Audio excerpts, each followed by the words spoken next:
What's up everybody, my name is Blake and welcome back to another episode of Everything Except Nothing. Sticking with the theme of pop-ups and campers, lately I wanted to go over this rack that I installed partially, and then we'll go through the install on the other set of racks. But basically what I wanted to do is discuss this rack in particular and discuss the pros and cons of it. Pros are actually pretty good. Cons are it has terrible documentation, and that's what spurs this video. I hope you can hear me. That's what spurs this video is I struggled to find mounting instructions. I took a leap of faith, purchased it, and I lucked out. So let's get into it and see how this thing works out. So we're gonna take this guy, one of the little pieces of hardware. I pried this off. It was weather sealed in. Pried it off so that I can get these on here. And these are what the rack is going to bolt to.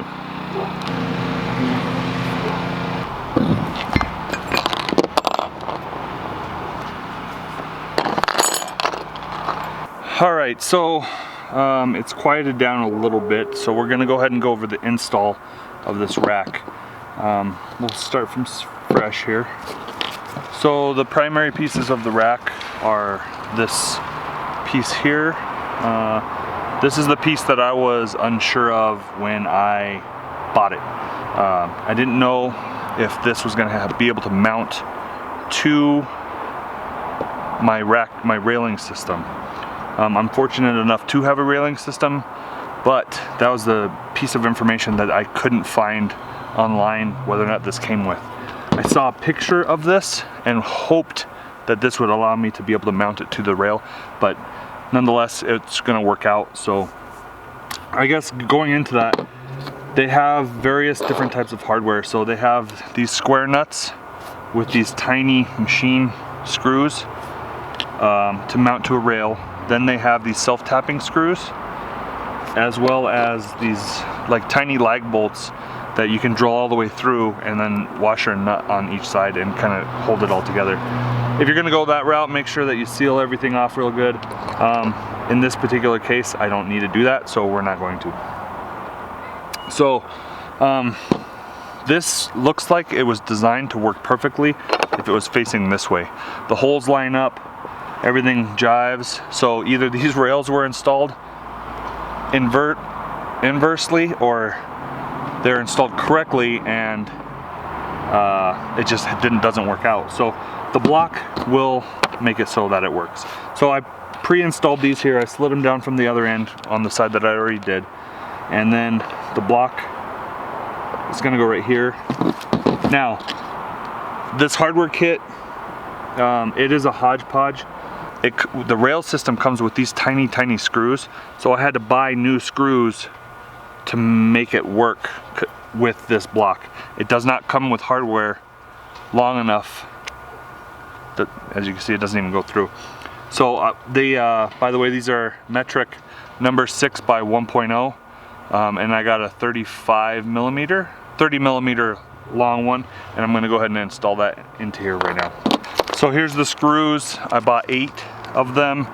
I think it was like $6 total at Home Depot. So not too shabby. Definitely want the right stuff. They are just a skosh long. I'll show you why I'm not making the adjustment right now, making them smaller. So setting the block on here and this rail, lining up the holes, dropping this through. And so the reason why I went with this length is so that the threads could bite onto this. Now this thing's rubber, so it's going to compress quite a bit, and so it actually bottoms out on the edge of the rail, but it doesn't move at all. So I'm okay with that. But I'm going to go ahead and just line these up, get this started. Okay, that one's on, and then take the other one.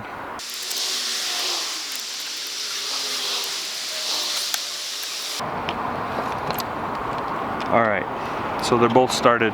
I'm going to shift it down here for now, so that way it can possibly mount the solar panel. So I want it to be the same on both sides, so I'm gonna measure. We're gonna go 28 inches here. Seems good, and then I'm gonna lock it down. This is just a 5mm hex that works in conjunction with these Home Depot screws.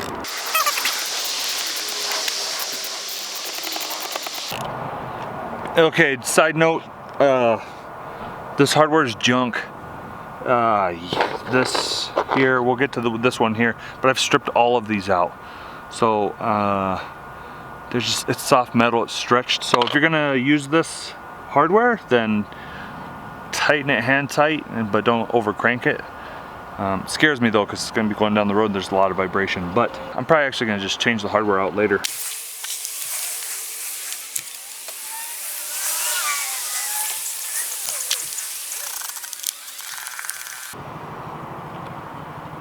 So the next step is to assemble the rail itself.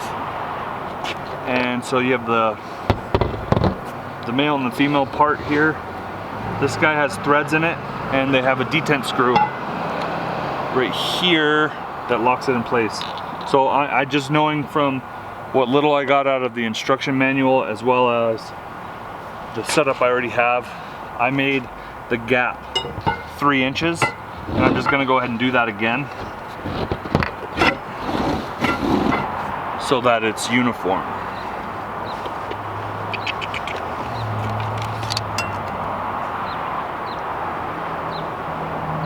Three inches. I'm gonna screw in this detent screw to lock this sucker in place. I lost the tiny Allen, I gotta go find one.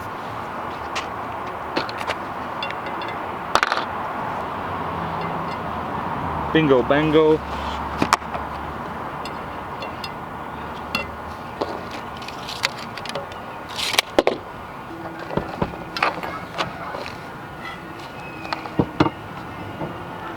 Okay, once again, the instructions sucked. So what I did was I took this block that has a pass-through for the screw and I put it on the bottom like so. And then the two like collars on either side. It seems to work out just fine. Okay, so to hold this system together, there's these hex head machine screws with these square wash nuts. This is the part that I stripped out on the other section. Since I have no intention of using the other hardware for mounting directly to the top, I took the washers from the lag bolt scenario, and I'm going to use those in conjunction with, so I have this tiny washer, then this crush washer, then this big old washer that came with a lag bolt, and then I'm going to put another large washer on the back side with the square nut.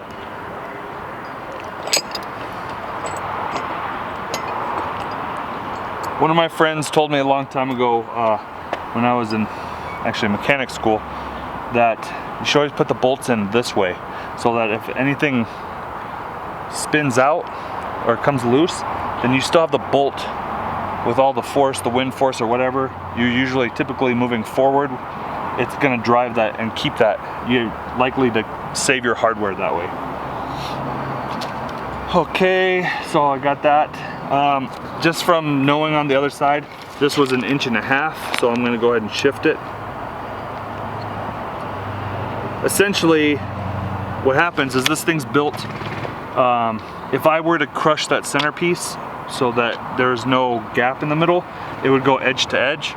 And the instructions, once again, there is something good about the instructions that says that you should have some overhang, so that's what I did.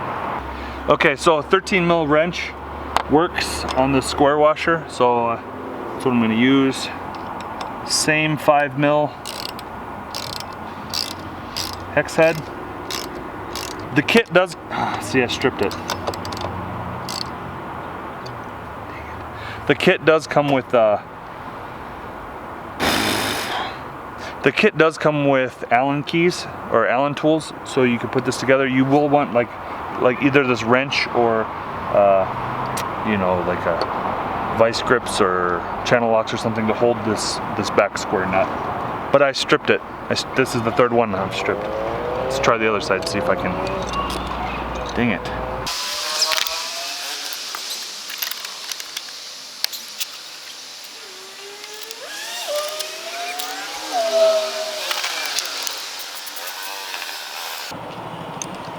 And there you have it, installed.